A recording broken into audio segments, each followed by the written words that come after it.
বৈধ আধার কার্ড থাকলেই ভোটার তালিকায় নাম তোলার আবেদন করা যাবে। সোমবার ফের স্পষ্ট করে দিল শীর্ষ আদালত। আদালত জানিয়েছে যে আধার কার্ড নাগরিকত্বের প্রমাণ নয়, তবে নির্বাচন কমিশনকে নির্দেশ দিয়েছে যে এসআইআর এর ক্ষেত্রে আধার কার্ড গ্রহণযোগ্য করার বিষয়ে নির্দেশ জারি করতে হবে। আদালত আরও নির্দেশ দিয়েছে নির্বাচন কমিশন আবেদনকারীদের জমা দেওয়া আধারের তথ্য যাচাই করতে পারবে। সোমবারের শুনানিতে বিচারপতি সূর্যকান্ত এবং জয়মাল্য বাগচির বেঞ্চের আরও পর্যবেক্ষণ, যদি নির্বাচন কমিশনের কাজে কোনো রকম অসঙ্গতি পাওয়া যায় তবে পুরো প্রক্রিয়াটি বাতিল করে দেওয়া হবে। শীর্ষ আদালতের পর্যবেক্ষণ, আদালত আপাতত ধরে নিচ্ছে নির্বাচন কমিশন একটি সাংবিধানিক প্রতিষ্ঠান হিসেবে আইন এবং বাধ্যতামূলক নিয়ম মেনেই কাজ করছে। কোনো গাফিলতি বা বেআইনি পদক্ষেপ সামনে এলে সংশোধন প্রক্রিয়া মান্যতা পাবে না। এই মামলার রায় শুধুমাত্র বিহারের জন্য নয়, সারা দেশের নির্বাচনী তালিকা সংশোধন প্রক্রিয়ার উপরেই প্রভাব ফেলতে পারে।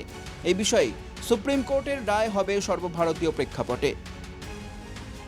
যে ভোট চোর জালিয়াতদের মুখে গালে থাপ্পড় মেরে এই অর্ডার কার্যত ভোট চোরদের থাপ্পাবাজি ফাঁস করে দিত।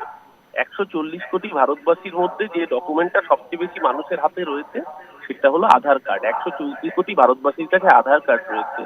এই যে এত নাটক করে এসআইআর এর নাম করে বাদ দিচ্ছিল, কি করছিল, বিজেপি ধরা পড়ে যাচ্ছে। সুপ্রিম কোর্টের সম্মান জানাই, মান্যতা দিই, এবং আমরা তো বলেছিলাম যে এই রায় একেবারে ন্যায্য এবং মানুষের জন্য রায়। সুপ্রিম কোর্ট জানিয়েছে আগামী 7ই অক্টোবর এই মামলার পরবর্তী শুনানি হবে। মামলাকারীদের আইনজীবীরা অনুরোধ করেছিলেন যাতে বিহারের চূড়ান্ত ভোটার তালিকা প্রকাশের আগে শুনানি হয়, তবে দশেরার ছুটি থাকার কারণে সেই অনুরোধ গ্রহণ করেনি শীর্ষ আদালত। তবে সুপ্রিম কোর্ট স্পষ্ট করে দিয়েছে চূড়ান্ত ভোটার তালিকা প্রকাশ হলেও কোনো সমস্যা হবে না।